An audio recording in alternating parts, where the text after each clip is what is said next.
Assalamualaikum warahmatullahi wabarakatuh. Balik lagi di channel Putri Rahmadani. Saya dari Fakultas Ekonomi dan Bisnis Universitas Pancasakti Bekasi.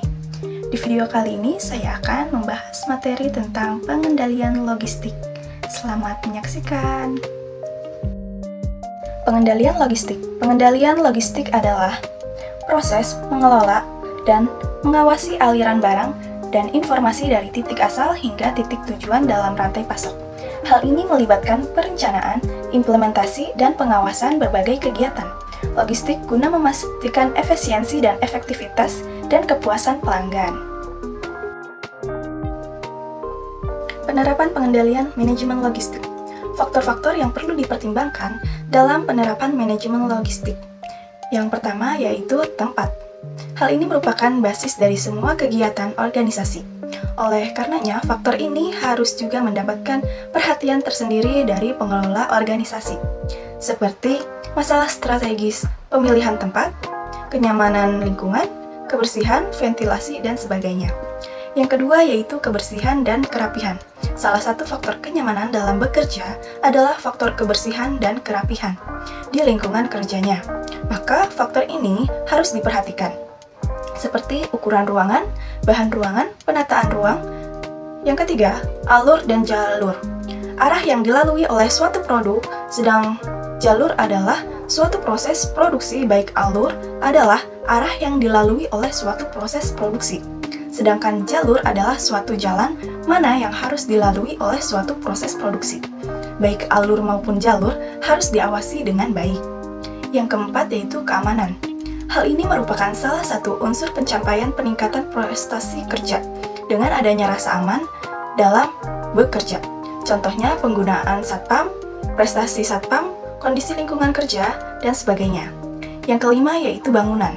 Hal ini merupakan suatu sarana dalam melindungi dari basis seluruh kegiatan organisasi, sehingga perlu penataan yang lebih baik. Contohnya penataan dalam pembuatan gedung, luas gedung. Langkah-langkah dalam proses pengendalian menurut Robert J. McClure membagi pengendalian dalam 4 langkah. Yang pertama yaitu penetapan standar. Selama proses perencanaan, semua pengendalian sebaiknya ditetapkan dengan istilah yang mudah, jelas, dapat diukur, waktu pelaksanaan, dan dana yang dibutuhkan. Contohnya, bagian personalia perusahaan. Untuk menerima karyawan harus minimal berpendidikan setara 1 atau laki-laki dan sebagainya. Kedua, mengukur kinerja. Pengukuran kinerja karyawan akan disesuaikan dengan jenis aktivitas perusahaan. Perbedaan aktivitas perusahaan akan menuntun kinerja yang berbeda pula. Pengukuran dan penentuan kinerja harus sesuai dengan standar kerja sehingga manajer dapat berasumsi bahwa segala kegiatan dapat berjalan dengan baik dan terkendali. Contohnya, penentuan kinerja bagi para pegawai kelas eksekutif harus didekati dengan pendekatan hubungan persahabatan. Yang ketiga yaitu pengambilan tindakan perbaikan. Pengambilan tindakan perbaikan dilakukan apabila kinerja karyawan berada di bawah standar dan setelah dianalisa memerlukan tindakan perbaikan.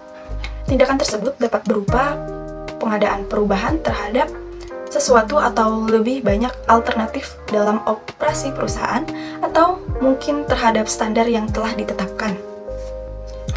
Keempat, memudahkan delegasi dalam kelompok. Kecenderungan ke arah manajemen partisipasi akan meningkatkan kebutuhan untuk mendelegasikan wewenang dan akan mendorong karyawan bekerja dalam sesuai kelompok atau tim. Contohnya, perusahaan memberikan hak atau wewenang yang lebih kepada para pekerja yang bergabung dalam gugus kendali mutu. Inspeksi manajemen material. Inspeksi manajemen material adalah proses pemeriksaan dan pengawasan terhadap barang atau material yang masuk dan keluar dalam rantai pasok atau sistem manajemen material. Tujuan dari inspeksi manajemen material adalah untuk memastikan kualitas, kuantitas, dan kepatuhan terhadap standar yang ditetapkan. Berikut beberapa poin penting yang terkait dengan inspeksi manajemen material. Yang pertama yaitu penerimaan material. Inspeksi dilakukan saat material baru tiba di lokasi penyimpanan atau gudang. Pemeriksaan dilakukan untuk memastikan bahwa material tersebut sesuai dengan pesanan, jumlahnya tepat, dan dalam kondisi yang baik. Yang kedua, pengeluaran material. Ketika material dikeluarkan dari gudang untuk digunakan dalam produksi atau distribusi, inspeksi juga perlu dilakukan. Tujuannya adalah untuk memastikan bahwa material yang diambil sesuai dengan pesanan atau permintaan, kualitasnya masih baik, dan kuantitasnya sesuai dengan kebutuhan.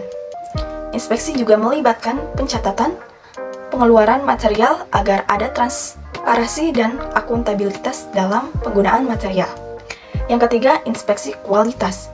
Inspeksi kualitas merupakan bagian penting dari manajemen material. Tujuannya adalah untuk memastikan bahwa material yang diterima atau digunakan memenuhi standar kualitas yang ditetapkan. Inspeksi kualitas melibatkan pengujian, pengukuran, atau evaluasi material, penggunaan teknik dan alat yang sesuai. 4. Pemeliharaan stok. Inspeksi juga melibatkan pemeliharaan dan pengawasan stok material di dalam gudang atau sistem manajemen material. Ini termaksud pemantauan persediaan, pengecekan kondisi penyimpanan, pengendalian suhu atau kelembapan jika diperlukan, dan identifikasi adanya kerusakan atau kehilangan material. 5. Penanganan material.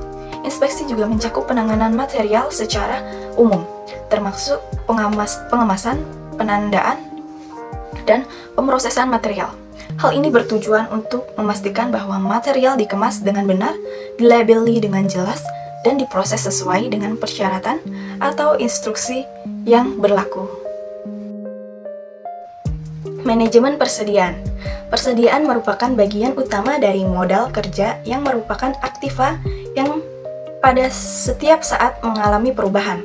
Pada dasarnya, persediaan meliputi 3 macam. Yang pertama yaitu persediaan bahan mentah, raw material inventory. Persediaan bahan mentah mencakup barang-barang atau bahan-bahan yang dibutuhkan untuk proses produksi atau manufaktur. Ini termaksud bahan baku, komponen, atau bahan kimia yang akan diolah lebih lanjut menjadi produk akhir. Yang kedua, persediaan bahan setengah jadi, work in process inventory. Persediaan bahan setengah jadi adalah persediaan barang yang sedang dalam proses produksi, tetapi belum selesai sepenuhnya. Ini termaksud produk yang sedang dalam tahap perakitan, pengelolaan, atau transformasi lebih lanjut sebelum menjadi barang jadi. Yang ketiga yaitu persediaan barang jadi, finishing goods inventory. Persediaan barang jadi adalah persediaan produk akhir yang telah selesai diproduksi dan siap untuk dijual kepada pelanggan. Ini mencakup produk yang telah melalui semua tahapan produksi dan telah melewati proses pemeriksaan kualitas sebelum dianggap siap untuk dipasarkan. Pengendalian persediaan dalam ketiga kategori ini penting untuk memastikan kelancaran operasional dan efisiensi dalam rantai pasok. Pemantauan kegiatan logistik. Pengendalian manajemen akan memberikan keuntungan seperti A. Dapat menanggulangi perubahan dari adanya perubahan lingkungan yang cepat berubah. Manajer dapat melacak perubahan tersebut yang dikaitkan dengan akan mempengaruhi terhadap produk atau jasa, ancaman atau peluang. Contohnya, penjahit pakaian akan menyesuaikan model yang banyak digemari oleh pelanggan atau model yang lagi populer. B. Menciptakan gerakan yang lebih cepat. Hal ini adalah mengenal permintaan pelanggan guna perbaikan dalam perencanaan kualitas produk atau jasa maupun kualitas harga. Waktu penyerahan. Perusahaan mampu bersaing pada saat yang akan menempatkan pada posisi garis terdepan. Contohnya, penjahit pakaian selain memberikan jasa menjahit juga menyediakan bahan pakaian yang sesuai dengan selera konsumen. C. Menyatukan pekerjaan atau koordinasi pekerjaan. Para manajer yang berwawasan luas akan menghargai keragaman perilaku dan pemikiran dari para bawahannya, tanpa membedakan suku, agama, dan ras. Contohnya, penjahit pakaian membagi pekerjaan sesuai dengan keahliannya. Analisa jalur kritis. Analisa jalur kritis atau critical path method adalah merupakan suatu metode analisa yang mampu memberikan informasi kepada manajer untuk dapat melakukan perencanaan dan pengendalian suatu kegiatan produksi atau proyek yang dilaksanakan. Metode analisa jalur kritis ini digunakan untuk mengendalikan kegiatan-kegiatan yang bersifat tidak rutin atau terutama pada tipe proses produksi yang intermittent atau produksi pesanan. Dalam metode analisa jalur kritis ini, kita harus berusaha untuk menggambarkan jalur-jalur jaringan aliran proses produksi dengan menggambarkan jaringan kegiatan proses produksi itu. Maka manajemen akan mampu memperoleh logika ketergantungan atau logika kegiatan proses produksi. Langkah-langkah umum dalam melakukan analisa jalur kritis. Yang pertama yaitu identifikasi tugas. Identifikasi semua tugas atau aktivitas yang diperlukan untuk menyelesaikan proyek. Setiap tugas harus jelas dan dapat diukur. Kedua, menentukan ketergantungan. Tentukan ketergantungan antara setiap tugas. Yang ketiga, estimasi waktu. Estimasi waktu yang diperlukan untuk menyelesaikan setiap tugas ini dapat melibatkan diskusi dengan tim proyek, analisis data, historis, atau menggunakan metode estimasi yang tepat. 4. Membuat jaringan PERT. Buat jaringan PERT, Program Evaluation and Review Technique, atau diagram jaringan untuk menggambarkan hubungan antara tugas-tugas dan estimasi waktu yang telah ditentukan. 5. Menentukan jalur kritis. Identifikasi jalur-jalur yang memiliki total waktu terpanjang dalam jaringan PERT. Jalur-jalur ini harus diselesaikan tepat waktu agar proyek dapat selesai dalam waktu yang ditentukan. 6. Mengelola jalur kritis. Fokus pada aktivitas-aktivitas yang ada di jalur kritis. Pastikan bahwa tugas-tugas ini diberikan prioritas yang tinggi dan dikelola dengan cermat. 7. Pengawasan dan pengendalian. Selama pelaksanaan proyek, lakukan pemantauan dan pengendalian terhadap jalur kritis. Analisa jalur kritis membantu manajer proyek dalam perencanaan dan pengendalian waktu proyek. Dengan mengidentifikasi jalur kritis, tim proyek dapat fokus pada tugas-tugas yang paling penting untuk memastikan penyelesaian proyek yang sukses. Mungkin cukup sekian materi yang dapat saya sampaikan, kurang lebihnya mohon maaf. Thanks for watching.